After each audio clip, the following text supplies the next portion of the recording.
Ministers, course participants of National Workshop Balochistan 17th session, parliamentarians, government officials, ladies and gentlemen, Assalamu alaikum. It's really a great pleasure and an honor to be here before very eminent Pakistanis, scholars, educators, thinkers, and of course, great nation building minds. Ladies and gentlemen, first and foremost, Balochistan is the largest province of Pakistan in terms of geography, and it's a province which voluntarily joined Pakistan. Baloch Sardars, leaders, they gathered in Quetta Corporation Hall and voluntarily joined Pakistan. I think which was something history would always remember in golden words. The province has its own history, culture, and Allah Almighty has blessed the province with infinite natural resources, which, if we come to count it, runs into trillions and trillions of dollars. But unfortunately, as I speak, those great national resources of our wealth are still hidden and buried under tons of mud and mountains. And unfortunately, what has happened in the last few years, rather spanning over more than a decade, is something, a matter of self-introspection. Ladies and gentlemen, Balochistan has always taken pride in its values, culture, as I said, and Baloch people have always been very, very generous in promoting those segments of society who either migrated to Quetta and other places or were living there from ages. Pashtuns, of course, are part of Balochistan. Punjabi migrants, and then other tribes living in Balochistan. And there was complete harmony and peace existed between all these segments of society for a very long time. Nature designed Balochistan in a manner where, with much smaller population, geographical distances brought up a challenge by itself. Distribution lines spanning over hundreds of kilometers between two communities. Challenge of grid, challenge of distribution, and so on and so forth. Road infrastructure is again a very big challenge, if not more, because without proper road network, how could you commute efficiently to schools, colleges, industries, cities, towns, etc. And then, of course, other challenges etched in history. Now, the question at issue is that how to meet these challenges so that the people of Balochistan, Baloch, Pashtun, and all other communities living over there should not only own Pakistan but also feel active participant and beneficiaries in Pakistan's trajectory of economic growth.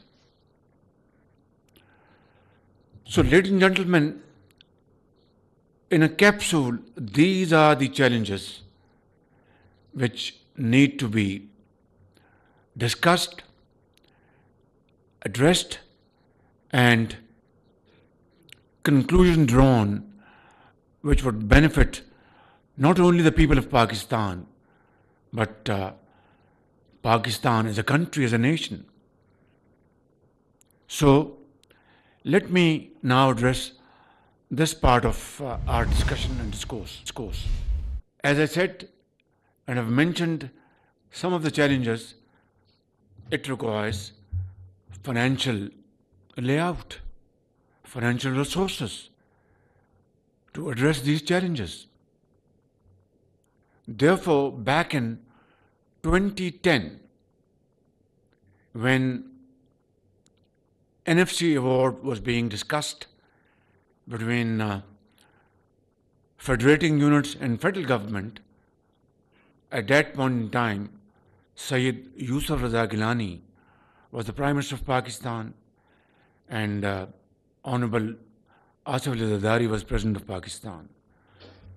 So at that point in time, NFC award, new NFC award was under discussion.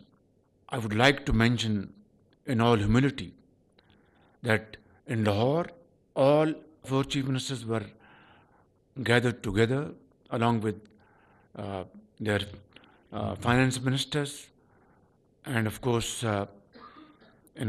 3 days marathon session went on without break. Of course, when the night fell, we would go for a few hours rest and then gather next morning again. Complete 3 days, we were locked in a room. And ladies and gentlemen, what unlocked the entire discussion, bringing it to a very harmonious discussion and win-win solution, was, I would like to say in all humility, the province of Punjab. I announced in that discussion that, gentlemen, the demand from Nawab Raisani is that unless 100% financial resources are added to Balochistan's share, we will not accept NFC award under no circumstances.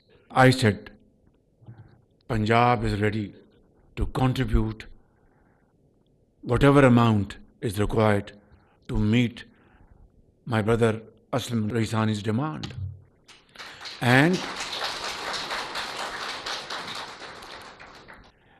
this is what we call true spirit of a federation. And this is what we call that four brothers living together under one roof. And once we agreed on the broad parameters of this decision, we all went to Iqbal park, जहाँ पे 1940 में करारदाद पाकिस्तान, वहाँ पर मुसलमान हिंद ने उस वक़्त उसको अप्रूव किया था कायदे आज़म साहब की लीडरशिप में, और वहाँ पर हमने इस अहद की तजदीद की कि हम सब मिलकर पाकिस्तान की खिदमत करेंगे और पाकिस्तान को एक अजीम मुल्क बनाएंगे। और मैं समझता हूँ वो एक यादगार दिन था और आज भी वो तस्वीर वहाँ पर मौजूद है।